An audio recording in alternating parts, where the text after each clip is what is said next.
Magandang gabi mga kabajudge. So as you can see, it's already late at night pero kailangan natin mag-drop by sa CarSmart warehouse just to give Sir Ramon an update regarding sa unit niya. So ito ay kadadating-dating lang. It is brand new Bajaj RE facelift version. Just so happen na pina-pick up ni Sir Ramon ito from our CarSmart staff from San Pablo going to Antipolo Rizal. Yun nga lang, medyo na traffic yung mga staff natin dumating sa bahay ni Sir Ramon, gabi na. So kahit sino mag-iisip no down payment and then gabi na pipick upin ng unit. Ano ba? Scammer ba sila or what? But the thing is, Sir Ramon, nandito na. Nandito na yung unit mo, Sir Ramon.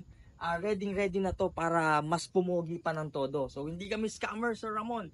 So ano yung scope of works para dun sa mga nagtatanong, bakit pinapick up ni Sir Ramon? Kita nyo naman, napakagwapo na, di ba? With all the accessories, kumpleto na siya. So ang scope of works ito, papalitan natin ng CarSmart steel top, yung kanyang stock canopy. And then papalagyan ni Sir Ramon ng full doors, full set of doors.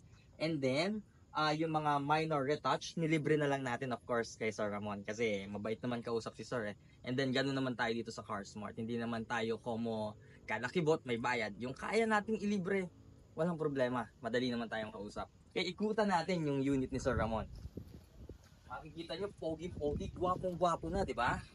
I would like to commend yung mga gumawa ng stainless na accessories ni Sir Ramon. Sobrang pogi. The best, the best.